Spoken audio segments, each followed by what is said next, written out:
बेटा last video हमारी बेटा अचानक स्टॉप हो गई थी। इलस्ट्रेशन 21 को यहाँ पर कंटिन्यू करते हैं। देखो करंट रेशो हमारे पास 3.5:1, क्विक रेशो है 2:1, इन्वेंट्री है 24,000, करंट एसेट्स निकालनी है और करंट लायबिलिटी निकालनी है। देखो बेटा एक बार क्वेश्चन में ना बेटा करंट एसेट और करंट लायबिलिटी निकालनी है, ठीक है। तो कुछ ऐसा करते हैं कि हमारा करंट एसेट और करंट लायबिलिटी निकल जाए। देखो बेटा आपको मैं एक बात बताता हूँ, ध्यान से सुनना। अगर आप करंट रेशो और लिक्विड रेशो का डिफरेंस निकाल दो तो आपका ना इन्वेंट्री आ जाएगा। क्या आ जाएगा? इन्वेंट्री आ जाएगा। ये बात याद रख लेना।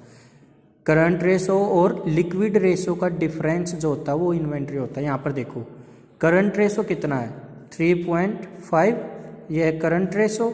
इसमें से माइनस कर दो क्विक रेशो, और क्विक रेशो हमें गिवन है 2, ठीक है। तो करंट रेशो में से क्विक रेशो माइनस कर दो तो आपको क्या आना है? इन्वेंट्री आना है। तो 3.5 में से 2 माइनस करोगे 1.5 आ जाएगा, ठीक है। इन्वेंट्री पता चल गया। अब देखो मैं कैसे पुट करूँगा। सर आपने इन्वेंट्री क्यों निकाला? वैसे इन्वेंट्री तो निकालना ही नहीं। आप ये बोलोगे बेटा अगर मेरे को जो चीज़ गिवन है ना, जैसे इन्वेंट्री गिवन है, उसको यूज़ करके मैं उसको एक बार अपनी तरफ से निकाल लो, जैसे ये निकाल लिया।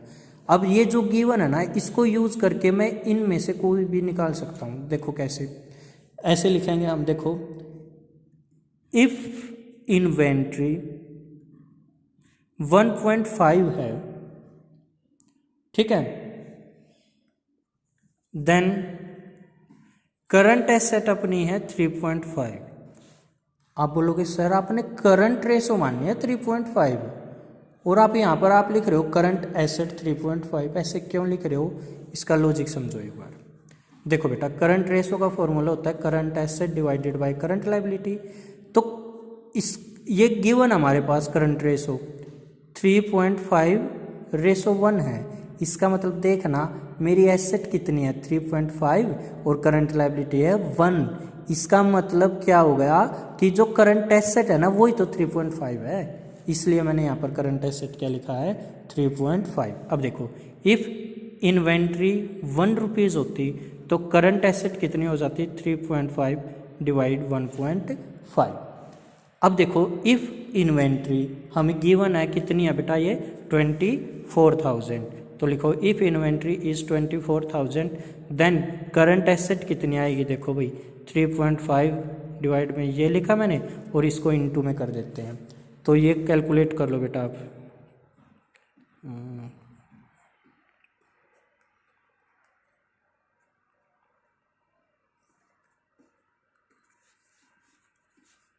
$56,000 आया बेटा। यहाँ तक क्लियर है सबको?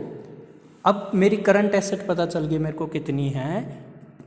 ये करंट एसेट मेरी आ गई 56,000। अब क्या निकालना? Current liability. बेटा अब तो बहुत आसान होगा, एक फॉर्मूले में पुट कर लेते हैं। करंट रेशो के फॉर्मूले में पुट कर लो। Formula current asset divided by current liability. Current ratio मेरे को पता है 3.5:1 है। करंट एसेट आया मेरा 56,000 और करंट लायबिलिटी अब क्रॉस मल्टीप्लीकेशन करके निकल जाएगा, ठीक है बेटे। कैसे निकलेगा देख लेते हैं। 3.5 CL इक्वल टू 56,000।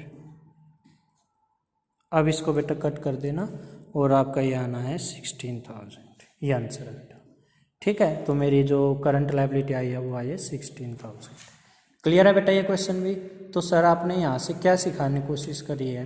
बेटा यहाँ से मैंने आपको सिखाने की कोशिश करी है जो चीज़ गिवन होती है ना, जैसे यहाँ पर इन्वेंट्री गिवन है, उसको यूज़ करके हम वो चीज़ निकाल सकते हैं जो हमें गिवन नहीं है, जो हमने कैलकुलेट करनी है। और एक नई चीज़ जो सीख ली हमने वो ये सीख ली कि अगर आप करंट रेशो और लिक्विड रेशो का डिफरेंस कर दो तो इन्वेंट्री आ जाता है। करंट रेशो का formula current asset divided by current liability, current asset ऊपर है ना तो 3.5:1 है, तो 3.5 ये करंट एसेट ही मान ली। ऐसे ही लिक्विड रेशो का फॉर्मूला लिखो एक बार, liquid asset divided by current liability ना, तो लिक्विड एसेट में जो ये इसका दे रखा है रेशो 2:1 है, इसका मतलब मेरी लिक्विड एसेट 2 है और करंट लायबिलिटी 1 है, इसलिए मैंने देखो यहाँ पर ऐसे करके और फिर मतलब ये माइनस करके इन्वेंट्री 1.5 निकाला और यहाँ पर करंट एसेट को क्या मान लिया 3.5। क्लियर है बेटे? बेटा देखिए इलस्ट्रेशन नंबर 22 है, करंट एसेट हमारे पास 50,000, इन्वेंट्री है 13,000, प्रीपेड एक्सपेंस है 1,000 और वर्किंग कैपिटल है 30,000। और आपको निकालना क्या है, आपको निकालनी है लिक्विड रेशो। ठीक है सर। बेटा कुछ नहीं पता तो फॉर्मूला तो पता होगा, एक बार फॉर्मूला लिख लो। लिक्विड रेशो का फॉर्मूला क्या है, liquid asset divided by current liability, ये फॉर्मूला है, बिल्कुल सर।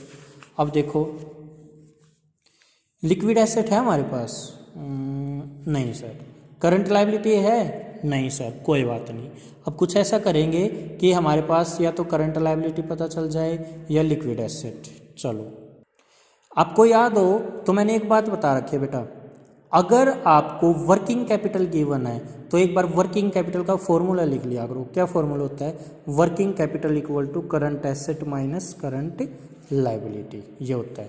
वर्किंग कैपिटल कितना भाई आपके पास 30,000, क्या आपके पास करंट एसेट है, बिल्कुल है 50,000, माइनस करंट लायबिलिटी, तो ये करंट लायबिलिटी हमारी कितनी हो जाएगी 50 और ये इधर आएगा 30, इसका मतलब करंट लायबिलिटी मेरी आ गई 20,000।